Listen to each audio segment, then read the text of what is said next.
Why settle for video game journalists when you have YouTubers? Well, by the time of this upload, it is probably August 5th, probably. Now, like I said before, by the last 2 weeks of August, a few titles is going to be released. Like for example, Black Myth Wukong, Dustborn, Concord, Star Wars Outlaw. However, only one will survive. We're not going to be talking about that. Let me tell you that, do we still need video game journalists now that YouTubers are now taking over? Before we get ahead of ourselves, let us react to this video from Smash JT and I'll pick it up later. This ain't it. Take, for example, someone who I used to respect, someone who I felt like there used to be a need for. Jason Schreier, who just recently wrote an article for Bloomberg, a former Kotaku employee, Jason Schreier, and it was a very one-sided, angled approach as to why Suicide Squad failed.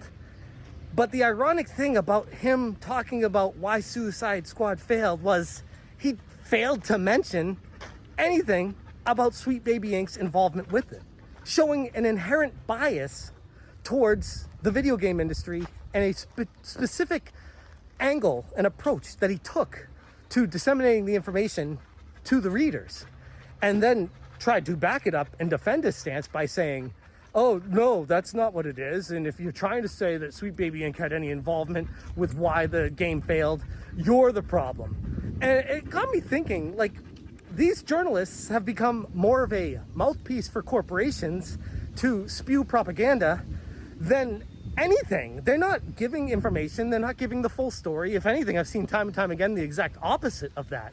These people don't give a shit about getting the truth out there. They care about the agenda and pushing a narrative forward.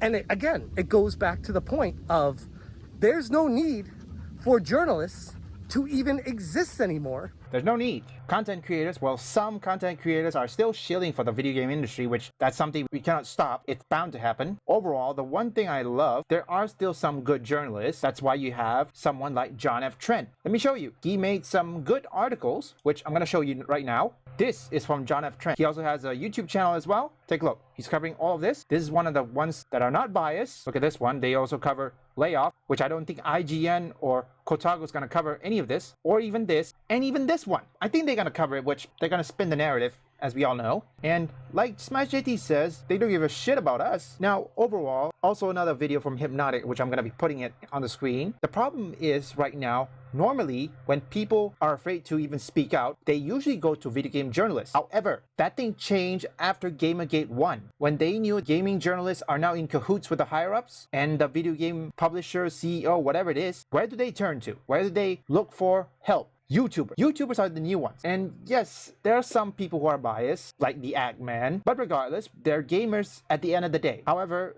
in this time of need, not every game or perhaps video game journalists or content creators are going to cover a specific game. There are some they won't cover. I'll give you for example, Black Myth Wukong. Now, even if they do cover that, they're going to give a low score. I mean, take a look with First Descendant. You know what? Why don't we check? Take a look at the Metacritic score. Take a look at this. The First Descendant, free to play. And it has a beautiful track of characters and it got, what, 86? And let's check another one. Once Human. Once Human is pretty much new recently. Okay, the Metacritics, which I say, what the heck? And let's check Genshin Impact. Genshin Impact. 81. Okay, user score. Okay, that is not something it can be done, but fortunately 81 is good. But let's see Stellar Blade. Now, Stellar Blade, 81. It should have been higher, but take a look at Marvel Spider-Man. See? Marvel Spider-Man 2, and this got a 90.